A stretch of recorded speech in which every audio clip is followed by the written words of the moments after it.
Solution. पहला भिन्न दिया है 8/25, मतलब 8 में 25 से भाग करेंगे। तो यहाँ पर करके देखते हैं। 8 छोटा है, 25 बड़ा है, तो यहाँ पर 0 लिखकर उसके आगे पॉइंट करेंगे, तो यहाँ पर 0 कर देंगे। अब 25 का पहाड़ा पढ़ेंगे। 25 से कम 25, 25 दूनी 50, 25 तिहाई 75, 3 बार में ले जाएंगे, क्योंकि 4 बार में 100 हो जाएगा, 80 से ज़्यादा आ जाएगा, इसलिए 3 बार में ले जाएंगे। 75 लिखेंगे, घटाएंगे तो 5 आएगा, फिर एक शून्य लगा देंगे। 25 का पहाड़ा 2 बार पढ़ेंगे तो 50 आ जाएगा। शेषफल कुछ भी नहीं बचा, तो बराबर लिखेंगे 0.32।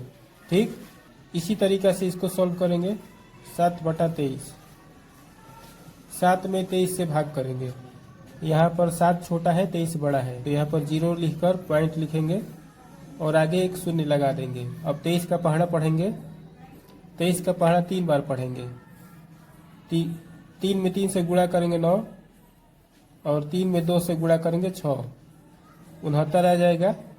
अब घटा देंगे 69 को, 1 बचेगा, फिर एक शून्य लगाएंगे। फिर भी छोटा है 23 से, तो यहाँ पर एक शून्य लगाएंगे, तो यहाँ पर भी एक शून्य लगाएंगे।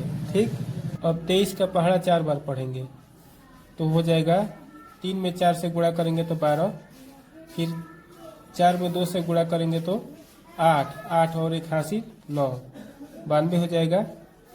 अब 100 में से 92 घटाएंगे तो 8 बचेगा, तो यहाँ पर इसका भागफल आ गया 0.304। ठीक, तो यहाँ पर दशमलव के बाद 2 स्थानों तक ही हम लेंगे, तो हो जाएगा 0.30। ठीक, इसी तरह से इसको हल करेंगे। 11/23, 11 में 23 से भाग करेंगे। यहाँ पर 11 छोटा है, तो यहाँ पर 0 लिखकर एक पॉइंट लिखेंगे, यहाँ पर एक 0 बैठा देंगे। ठीक, अब 23 का पढ़ा इतना बार पढ़ेंगे कि या तो 110 आ जाए या इससे छोटा है, तो 4 बार पढ़ेंगे। 23 में 4 से गुणा करेंगे तो 92 आ जाएगा। 110 में से 92 घटाएंगे, यह एक हासिल ले लेगा तो 10 हो जाएगा। 10 में से 2 गया 8, और यह 10 हो गया। 10 में से 9 गया 1, 18 आ जाएगा। फिर यहाँ पर एक शून्य बैठा देंगे। अब 23 का पढ़ा इतना बार पढ़ेंगे कि या तो 180 आए या इससे छोटा है, तो 23 का पढ़ा हम लोग 7 बार पढ़ेंगे। 8 बार पढ़ेंगे तो इससे अधिक आ जाएगा, तो 7 बार पढ़ेंगे। 7 में 3 से गुणा करेंगे 21 हासिल 2, 7 में 2 से गुणा करेंगे 14 और 2 16। ठीक, दशमलव के 2 स्थान तक ही हम लोग छोड़ देंगे। इसका भागफल आ गया 0.47, 0.47। ठीक, इसी प्रकार इसको सॉल्व करेंगे 14/53 को, मतलब 14 में 53 से भाग करेंगे। यहाँ पर 14 छोटा है, तो शून्य लगाकर एक पॉइंट लगाएंगे और यहाँ पर एक शून्य बैठा देंगे। ठीक, अब 53 का पढ़ा इतना बार पढ़ेंगे कि या तो 140 आए या इससे ठीक छोटा है, तो 53 का पढ़ा हम लोग 2 बार पढ़ेंगे। 3 बार पढ़ेंगे तो 150 से अधिक आ जाएगा, इसलिए 53 का पढ़ा 2 बार पढ़ेंगे। 3 दूनी 6, 5 में 2 से गुणा करेंगे तो 10 हो जाएगा, तो यहाँ पर 10 लिखेंगे, मतलब 53 दूनी 106। अब घटा देंगे, यह एक हासिल ले लेगा तो 10 हो जाएगा। 10 में से 6 गया 4, यह 13 हो जाएगा। 13 में से 10 गया 3, फिर यहाँ पर एक शून्य बैठा देंगे। ठीक, 53 का पढ़ा इतना बार पढ़ेंगे कि या तो 340 आए या इससे ठीक छोटा है, तो हम लोग 53 का पढ़ा 6 बार पढ़ेंगे।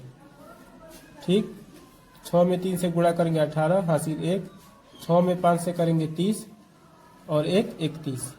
53 का पढ़ा 6 बार पढ़ेंगे तो 318 आ जाएगा। यहाँ पर हम एक हासिल देंगे तो 10 हो जाएगा, और 10 में से 8 घटेगा तो 2, यह 3 हो जाएगा। 3 में से 1 गया 2, यह 3 कट जाएगा। हम दशमलव के बाद 2 स्थानों तक ही छोड़ देंगे, मतलब इसका मान आ गया 0.26।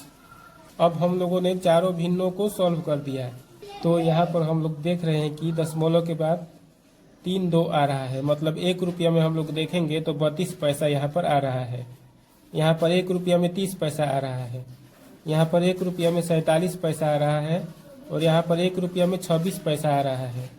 तो चारों में से कौन सबसे छोटा है?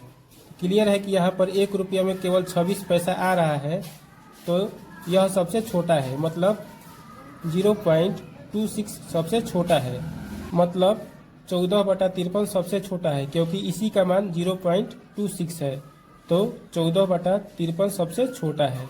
इसलिए 14/53 को सबसे पहले लिखेंगे, क्योंकि यह सबसे छोटा है।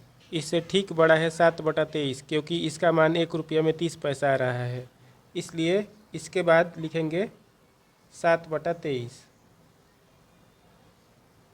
अब 7/23 से ठीक बड़ा है 8/25, क्योंकि इसका मान 1 रुपया में 32 पैसा आ रहा है, इसलिए इसके बाद लिखेंगे 8/25। ठीक। अब सबसे बड़ा है 11/23, क्योंकि इसका मान 1 रुपया में 47 पैसा आ रहा है, इसलिए सबसे अंत में लिखेंगे 11/23, क्योंकि सबसे बड़ा 11/23 है। हम लोगों ने दिए गए भिन्नों को बढ़ते क्रम में सजा दिया, हम लोगों ने आंसर प्राप्त कर लिया। ठीक।